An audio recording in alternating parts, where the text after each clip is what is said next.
মাঝি বায়া যাও রে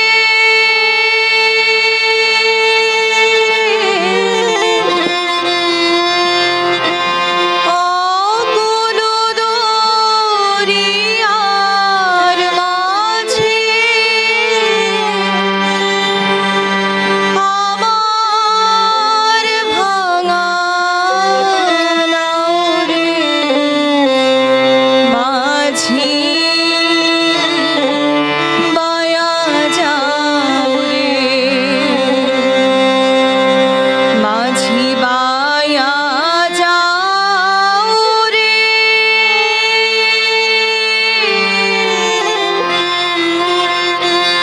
অকুল দরিয়ার মাঝে আমার ভাঙা মাঝি বায়া যাও রে মাঝি বায়া যাও রে ও মাঝি বায়া যাও রে মাঝি বায়া যাও রে মাঝি বায়া যাও রে মাঝি বায়া যাও রে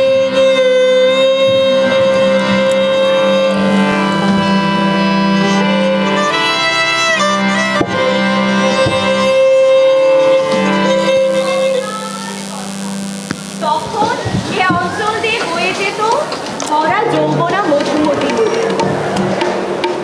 কালের পরিক্রমায় সেই ভরা যৌবনা মধুমতি নদী আস্তে আস্তে দূরে সরে গেলে নতুন নতুন চর জাগে সে অঞ্চলে, গড়ে ওঠে এক একটি নতুন গ্রাম।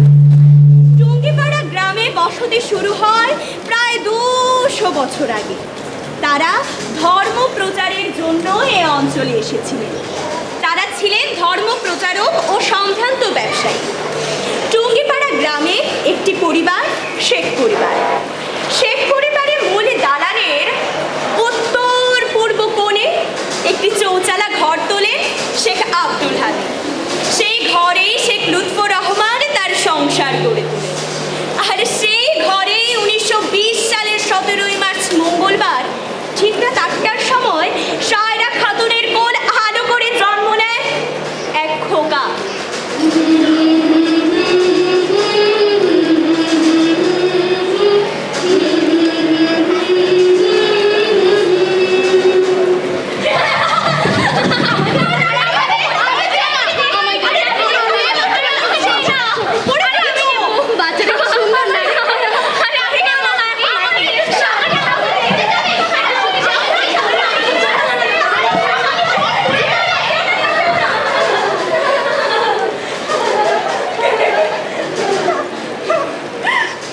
জন্মের পর নানা আব্দুল মুজিব আকিকার দিন তার নাম রাখেন শেখ মুজিবুর রহমান। টুঙ্গিপাড়ার সেই ছোট্ট খোকায় পরবর্তীকালে একটি স্বাধীন সার্বভৌম রাষ্ট্রের স্বপ্নদ্রষ্টা হয়ে উঠেছিল। 47-এর দেশভাগ, 52-র ভাষা আন্দোলন, 66-র 6 দফা, 69-এর গণ অভ্যুত্থান, 70-এর নির্বাচন, কত শত আন্দোলন সংগ্রাম, জেল, জুলুম আর অকথ্য নির্যাতন সহ্য করে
মার্চের প্রতিটি ক্ষণ ছিল উদ্বেগ উৎকণ্ঠার।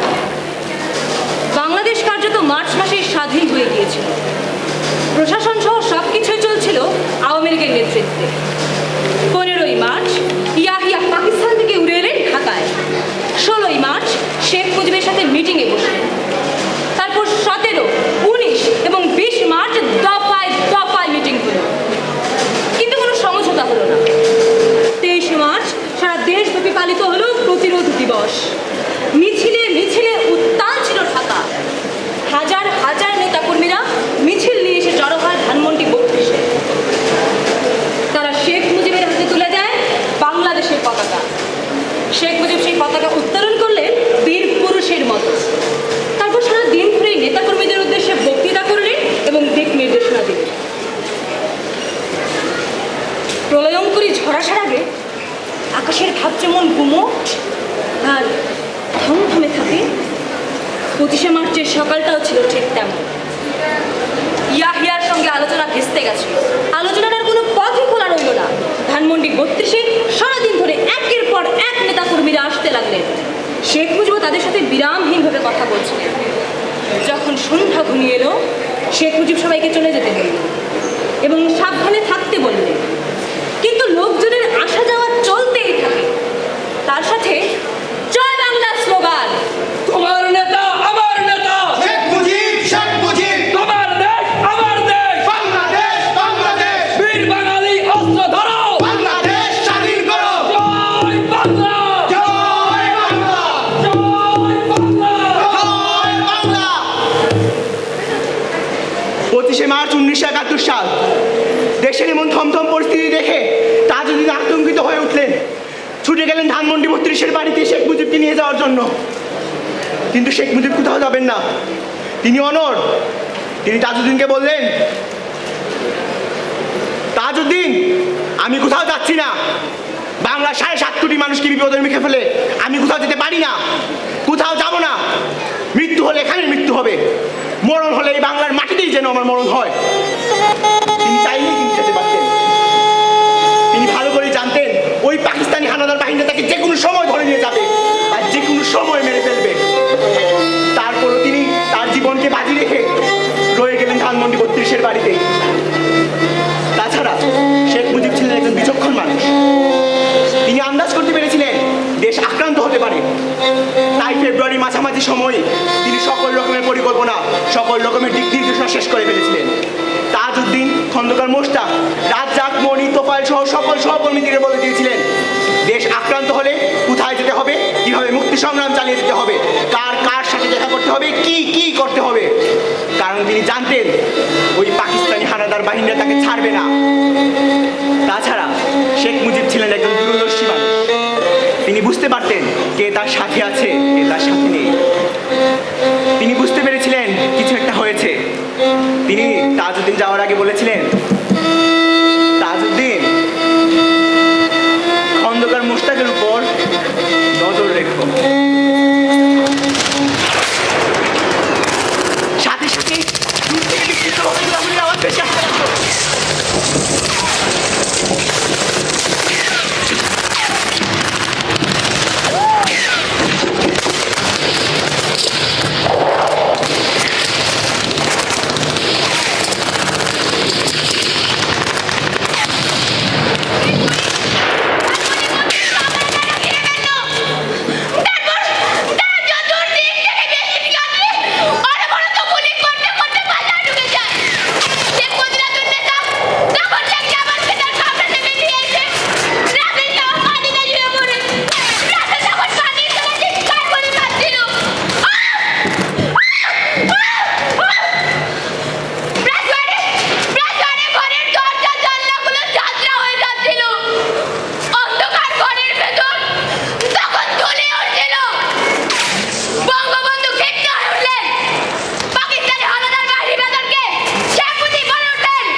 আমরা আপনাকে 20 মিনিট সময় দিলাম, এর ভিতরে আপনি রেডি হয়ে নেন।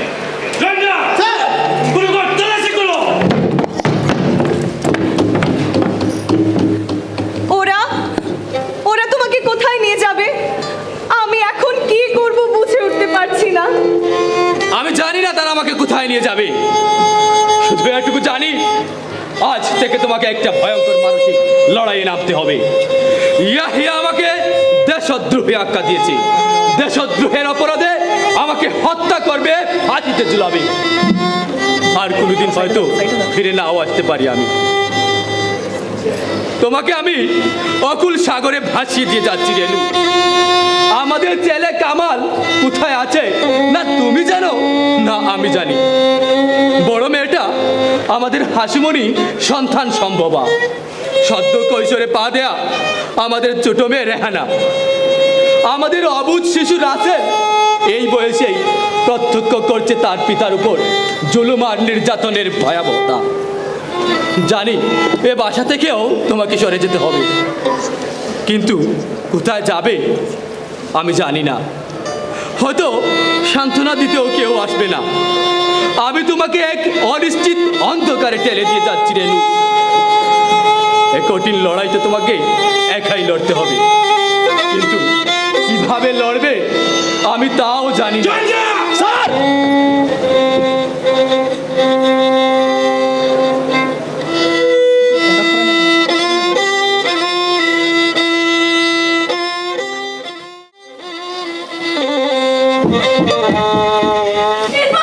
এরপর শুরু হলো যুদ্ধকালীন দুঃসাহসী।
ত্যাগ করছে। তোমার দেশ আমার দেশ। বাংলাদেশ বাংলাদেশ তোমার আমার ঠিকানা তোমার দেশ আমার দেশ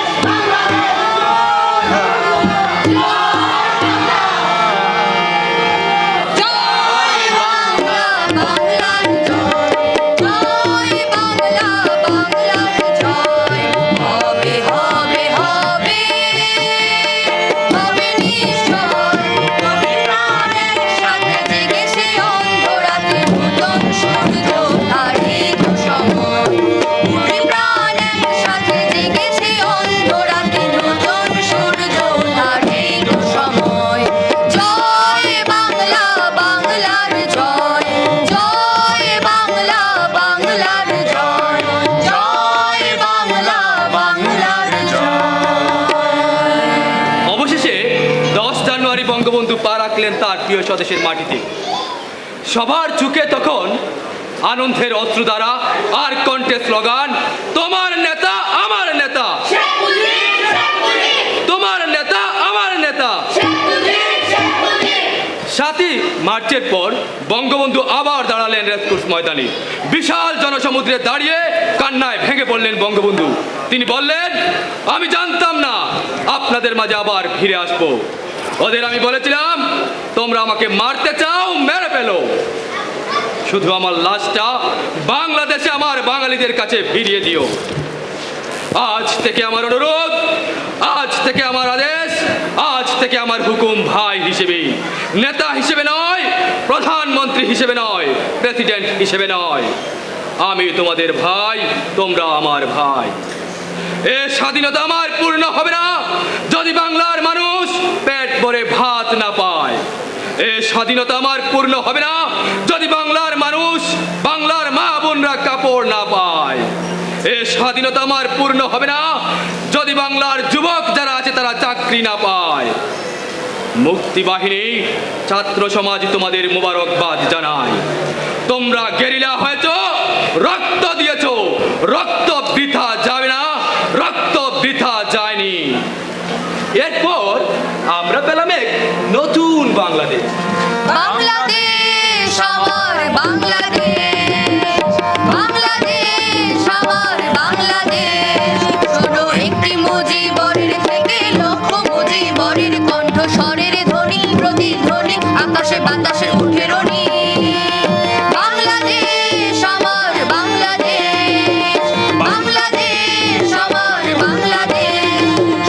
একটি মুজিবরের থেকে লক্ষ মুজিবরের কণ্ঠস্বরের ধ্বনি, প্রতিধ্বনি আকাশে বাতাসে উঠে রনি। বাংলাদেশ আমার বাংলাদেশ, বাংলাদেশ আমার বাংলাদেশ, বাংলাদেশ আমার বাংলাদেশ। বঙ্গবন্ধুর সামনে তখন ঘোরত যুদ্ধ বিধ্বস্ত একটা দেশকে দাঁড় করানোর চ্যালেঞ্জ। শূন্য হাতে বঙ্গবন্ধু ঝাঁপিয়ে পড়লেন দেশ গঠনের কাজে। রাস্তাঘাট, ব্রিজ, কালভার্ট, এয়ারপোর্ট সব কিছু ধ্বংসপ্রাপ্ত। অর্থনীতি বলতে তখন কিছুই ছিল না। একদিকে যেমন খাদ্য সংকট, অন্যদিকে 1 কোটি শরণার্থীর পুনর্বাসন।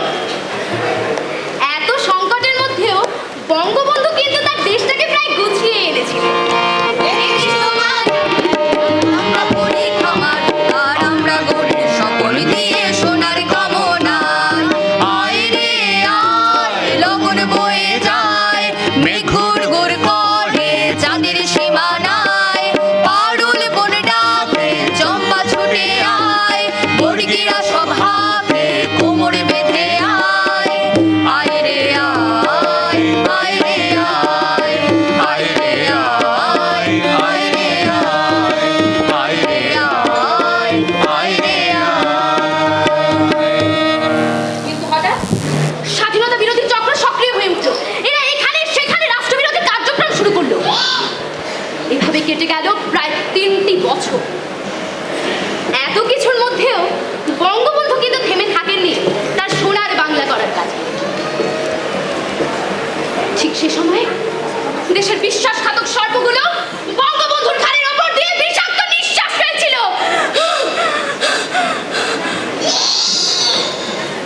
বঙ্গবন্ধু কিছুই জানতে পারলেন না।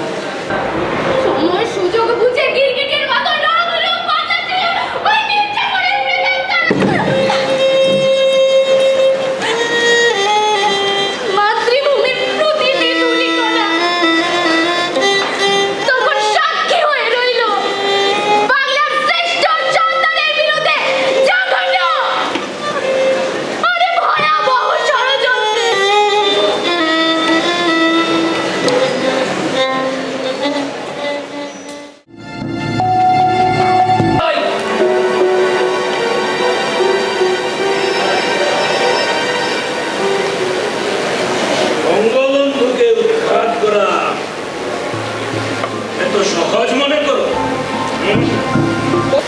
তোমাদের কথাগুলো অনেক ফাঁস করে দিয়ে তোমাদের বিপদে ফেলে আমি বঙ্গবন্ধুর আস্থা ভাজন হতে চাইব। আমি তা বলিনি, আমাদের সম্পূর্ণ আস্থা এবং বিশ্বাস আছে আপনার।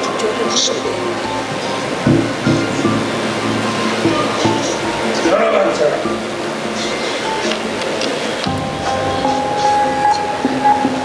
তোমরা যদি বঙ্গবন্ধুকে উৎখাত করতে পারো তাহলে আমি তোমাদের এদেশে সূর্য সন্তান বলে আখ্যা। আমার কাছ থেকে আর কোনো কিছু শোনার প্রয়োজন আছে? তাহলে ধরে নিলাম আপনি আমাদের সাথেই আছেন। শুধু ধরে নিলেই হবে না, আজ থেকে আমি তোমাদের সকল পরিকল্পনার পরামর্শ দেব। সবসময় আমার সাথে যোগাযোগ রাখবে, তবে গোপনে। ঠিক আছে? ঠিক আছে, আপনার অনুমতির জন্য আরেকটি কথা বলে দিই। বলো। শেখ মুজিবের মন্ত্রিসভার একজন প্রতিমন্ত্রী আমাদের সাথে আছে, আমাদের আগামী মিটিংয়ে উপস্থিত থাকবে। তাহেরউদ্দিন ঠাকুর, আপনি বুঝলেন কি করে? অনুমান করলাম অভিজ্ঞতার একটা ব্যাপার আছে না? তবে আপনাকে মাঝে মাঝে খুব অচেনা লাগে। আফসোস, শেখ মুজিবও আপনাকে চিনতে পারবেন না। কি ইঙ্গিত করতে চাইছো মেজর ফারুক? কিছু না, এমনি বললাম। আমরা সৈনিক, রাজনীতি কম বুঝি। ঠিক আছে, ওসব কথা বাদ দাও, কাজের কথায় আসো। সেনাবাহিনীর chief of staff captain Shafiullah এর ব্যাপারে অবগত আছেন? না, তবে উপসেনার প্রধান জিয়াউর রহমান অবগত আছে। জিয়াউর রহমান? জিয়াউর রহমান? তার সাথে কখন কথা হলো? 20 মার্চ সন্ধ্যায়। পরিকল্পনা তাহলে বেশ পুরাতন। তা বলতে পারি। তা কি বললেন জিয়াউর রহমান? জিয়াউর রহমান বললেন আমি সিনিয়র অফিসার, এই ধরনের কর্মকাণ্ডে নিজেকে জড়িত করতে পারি, তবে তোমরা জুনিয়র অফিসার আগ্রহী হলে এগিয়ে যেতে পারি। জিয়াউর রহমান তোমাদের কি বলতে চেয়েছে বুঝতে পেরেছো? তোমাদের করণীয় সম্পর্কে তিনি স্পষ্ট করে বলে দিয়েছে। বঙ্গবন্ধুকে উৎখাতে তার পূর্ণ সায় আছে এবং তোমাদের সাথেই থাকবে। আমরা জানি উনি আমাদের সাথেই আছে। আমাদের উপসেনা প্রধান হিসেবে রাষ্ট্র ও রাষ্ট্রপতির বিরুদ্ধে এমন ষড়যন্ত্রের কথা জেনেও তো তিনি আমাদের বিরুদ্ধে অবস্থান করতে এবং আমাদের শাস্তির আওতায় আছে।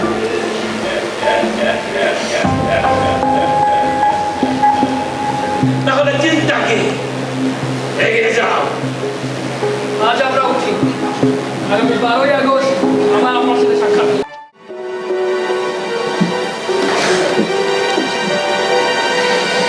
শেখ মুজিব কি এত বড় একটা ষড়যন্ত্রের ব্যাপারে একটু টের পেলেন না? তিনি টের পেয়েছিলেন।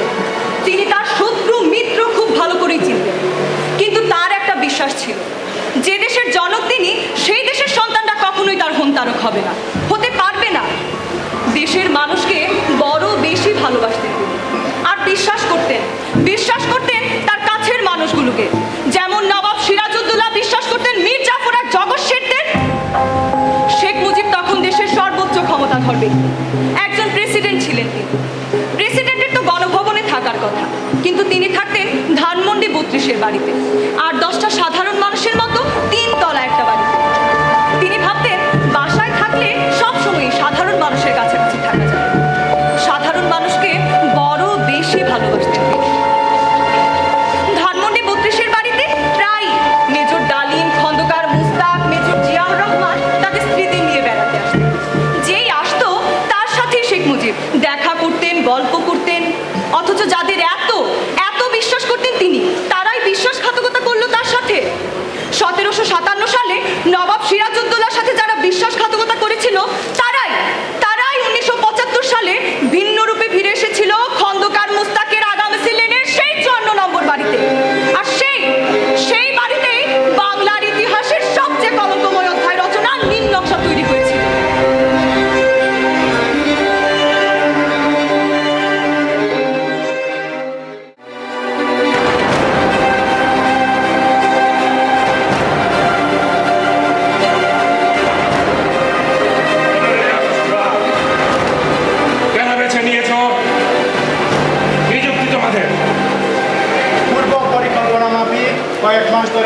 শীতকালীন ট্রেনিংয়ের ব্যবস্থা করা হয়েছে।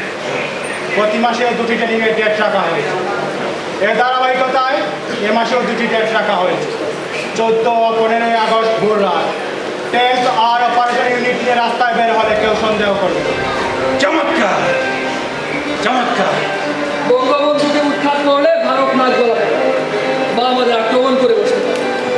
এখন বর্ষাকাল, এই সময়ে বাংলাদেশকে আক্রমণ করা বেশ দুর্গ ব্যাপার হয়ে দাঁড়াবে ভারতের। শেখ মুজিবুর বিপদে ভারতের সহযোগিতা চাইবে, ভারত এগিয়ে আসবে নিঃসন্দেহে। তোমাদের দূরদর্শিতা আমাকে মুগ্ধ করেছে। খন্দকার মুস্তাক সাহেব, আপনাকে বেশ আনন্দিত লাগছে দেখছি।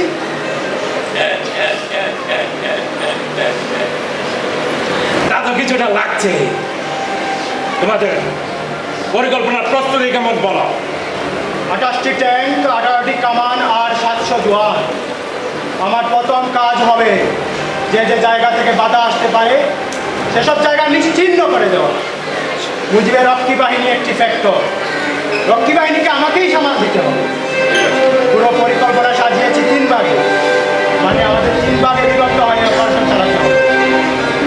আরো দুটো জায়গার ব্যাপারে আমার একটা পরিকল্পনা আছে। বলো। শের নিয়ামত আর শেখ ফজলুল হক মনি। শেখ ফজলুল হক মনি, তাকে টার্গেট করে তোমরা বেশ দূরদর্শিতার পরিচয় দিয়েছে। মনি বঙ্গবন্ধুর শুধু ভাগ্যই না, তার ডান হাতও বলি।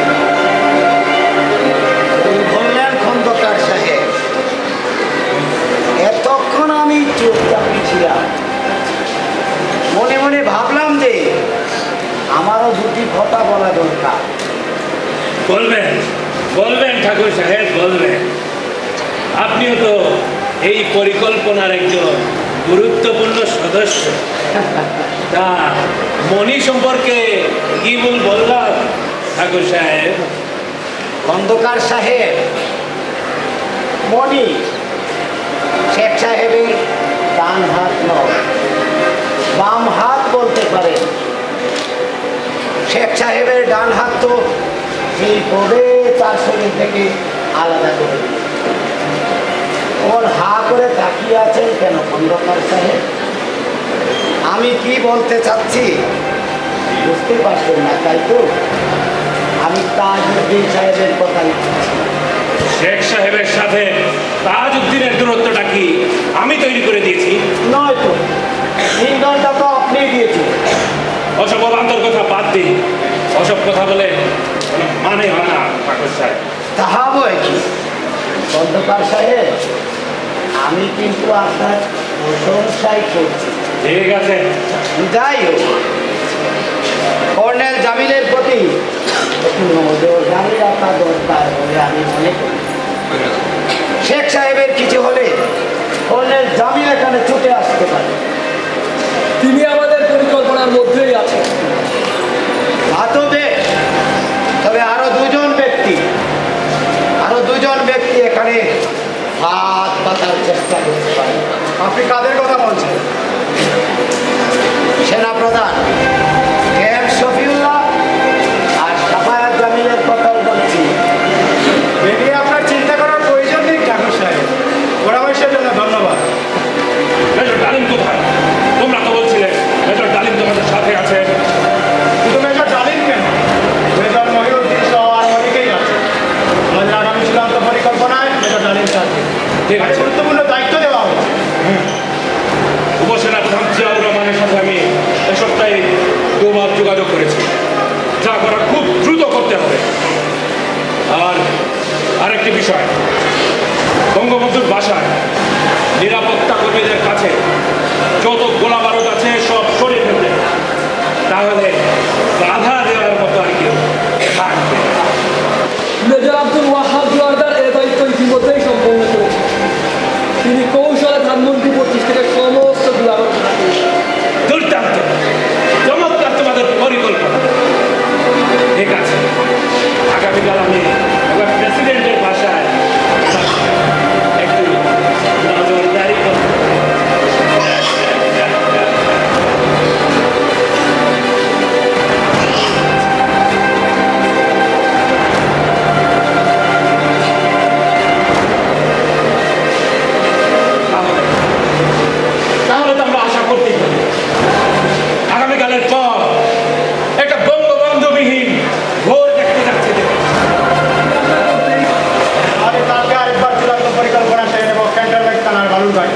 ঠিক আছে, ঠিক আছে, তাহলে এসো তোমরা, তোমরাই হচ্ছ এদেশের আসল সূর্য সন্তান। আমার বুকে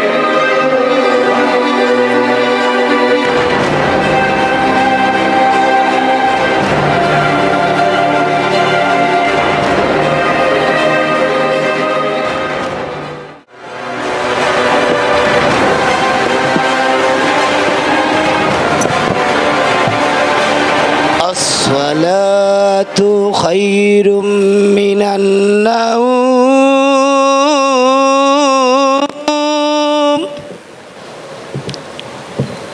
الصلاة خير من النوم